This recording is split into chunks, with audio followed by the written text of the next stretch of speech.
السلام علیکم دوستو، کیسے ہیں دوستو؟ آج میں آپ کو دو کہانیاں سناؤں گا۔ دونوں کہانی مختلف لوگوں کی اور مختلف وقت کی ہے، لیکن ان دونوں کہانیوں کا تعلق کسی ایک چیز سے ہے، وہ میں ویڈیو کے آخر میں بتاؤں گا۔ ان دونوں کہانیوں کا یا قصے کا جو تعلق ہے وہ اصلی زندگی سے، یعنی یہ سچے واقعات ہیں۔ پہلی کہانی ہے ایک 5 سال کی بچی کی۔ اس 5 سال کی چھوٹی سی بچی کے والدین بہت غریب تھے۔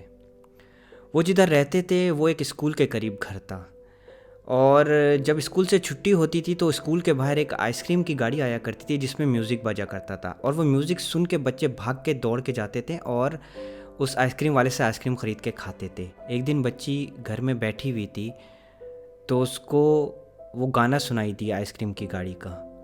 وہ بھاگ کر کھڑکی کی طرف گئی۔ بچی نے کھڑکی سے دیکھا کہ وہی آئس کریم کی گاڑی ہے، اور اس نے دیکھا کہ بچے بھاگ کے جا رہے ہیں آئس کریم کی گاڑی کی طرف۔ وہ معصوم بچی اپنی ماں کی طرف بھاگ کے گئی اور اس نے بولا، امی مجھے کچھ پیسے دیں، میں نے آئس کریم کھانی ہے۔ اس کی ماں نے بولا کہ بیٹا میرے پاس تو بالکل پیسے نہیں ہیں تمہیں دینے کے لیے۔ اس چھوٹی سی بچی کو بہت دکھ ہوا، لیکن اس سے رہا نہیں گیا۔ وہ واپس گئی کھڑکی کی طرف اور باہر دیکھنے لگی۔ اس نے دیکھا کہ بچے جا رہے تھے آئس کریم والی گاڑی کی طرف اور اس سے آئس کریم خرید کے کھا رہے تھے اور بہت خوش لگ رہے تھے۔ یہ منظر دیکھ کے اس چھوٹی معصوم بچی کو بہت دکھ ہوا، اور وہ یہ دیکھتے ہوئے رونے لگ گئی اور اس کی آنکھوں سے آنسو جاری ہو گئے، اور پورا دن اسی اداسی میں گزر گئے۔ رات کو سوئی تو اس نے رات میں کیا خواب دیکھا کہ رات کے وقت وہی گاڑی اس کے گھر کے پاس آئی ہے اور گانا بجا رہی ہے، اور جب وہ اٹھتی ہے تو دیکھتی ہے اس کی ماں سامنے بیٹھی ہوئی ہے۔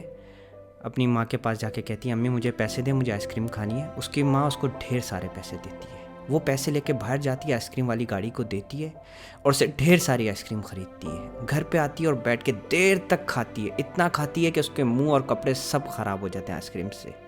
اور جب اگلے روز وہ جاگی تو اس کا موڈ بہت اچھا تھا، اس کو ذرا سا بھی دکھ نہیں تھا پچھلے گزرے ہوئے دن کا۔ دوسری کہانی ایک لڑکی کی جس کی 14 سال یا 15 سال کی عمر میں شادی ہوئی۔ اس لڑکی کی جس لڑکے سے شادی ہوئی اس لڑکے کی عمر 19 سے 20 سال تھی۔ وہ ساتھ رہے بہت خوشی خوشی، یہاں تک کہ ان کی شادی کو گزرے 56 سال گزر گئے، یعنی 56 سال۔ ان 56 سال میں بہت اپس اینڈ ڈاؤنز آئے، لیکن ان دونوں کو آپس میں بہت پیار تھا۔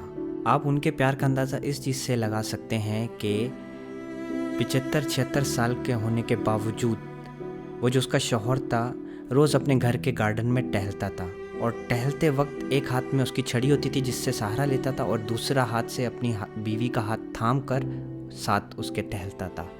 یہاں تک کہ ایک روز جب وہ خاتون اپنے گارڈن میں بیٹھی تھی، انتظار کر رہی تھی کہ کب میرا شوہر اٹھ کے آئے اور ہم لوگ ٹہلیں، تو اس کا شوہر نہیں آیا۔ جب وہ گئی اس نے دیکھا تو اس کے شوہر کا انتقال ہو چکا تھا۔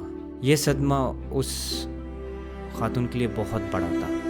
دیکھتے دیکھتے 2 سے 3 دن گزر گئے، اور اس خاتون نے نہ ہی کچھ کھانا کھایا، نہ کچھ پیا، اور نہ ہی وہ کسی سے بات کرتی تھی۔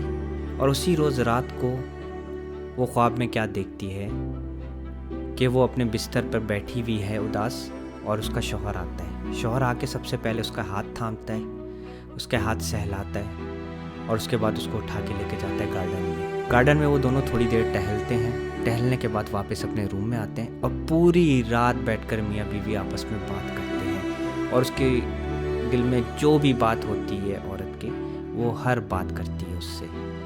اور دیکھتے دیکھتے ساری رات گزر جاتی ہے، اور اگلے دن اس کی آنکھ کھلی اس بزرگ خاتون کی، تو اس کا موڈ بالکل چینج تھا، اور وہ کھانے پینے بھی لگ گئی اور گھر والوں سے بالکل نارمل طریقے سے بات کرنے لگ گئی۔ مگر یہ دونوں کہانیاں سنانے کا میرا مقصد کیا ہے؟ دیکھیں، ان دونوں کہانیوں میں ایک چیز کامن ہے، وہ ہے دونوں کو خواب آنا۔ مگر خواب آنے کا کیا رشتہ ہے ان کی اداسی سے یا ان کے دکھ سے؟ انسانوں کے اوپر درد، تکلیف، دکھ، غم آتا رہتا ہے۔ جب انسان درد میں ہوتا ہے اس کے لیے وہ دوائی کھاتا ہے، مگر جب درد اور تکلیف حد سے زیادہ بڑھ جائے تو پھر اس کا علاج ہسپتال میں ہوتا ہے، اور کچھ لوگ تو اسی درد کی وجہ سے انتقال بھی کر جاتے ہیں۔ فور ایگزامپل، اگر کسی کو کینسر ہے اور لاسٹ سٹیج ہے تو اس کا کتنا بھی آپ علاج کر لیں، آخر کار اس نے مرنا ہی ہے۔ یہ تو تھی درد اور تکلیف کی بات جس کا علاج ہے اس دنیا میں۔ مگر غم اور اداسی کا کیا علاج ہے؟ دیکھیں، جب کوئی شخص اداس یا غمگین ہوتا ہے یا اس کا دل ٹوٹا ہو تو اس کا دل بہلانے کے لیے دوست یار گھر والے اس سے مل کے بات کرتے ہیں، اس کا دل ہلکا کرتے ہیں۔ لیکن اگر یہ اداسی اور تکلیف بڑھ جائے اور وہ کسی سے بات نہ کرے تو اس کو کم کرنے کے لیے کیا صورت ہے؟ اس درد اور تکلیف یا غم کو کم کرنے کے لیے ہی اللہ تعالیٰ آپ کو آپ کی دلی خواہش کے مطابق خواب دکھاتا ہے، جس سے آپ کے غم اور تکلیف میں کمی ہوتی ہے، کیونکہ اگر یہ کم نہ ہو تو شاید آپ بھی مر جائیں۔ اگر اس کے بارے میں آپ کو علم نہیں تھا تو امید کرتا ہوں کہ اب علم ہو گیا ہوگا، مگر مجھے لگا کہ مجھے اس بارے میں بتانا چاہیے تو اس لیے میں بتا رہا ہوں۔ دعا کریں کہ اسی طرح الگ الگ قسم کے قصے اور واقعات کے ساتھ میں دوبارہ آؤں اور آپ کی انفارمیشن میں اضافہ کروں۔ اللہ حافظ۔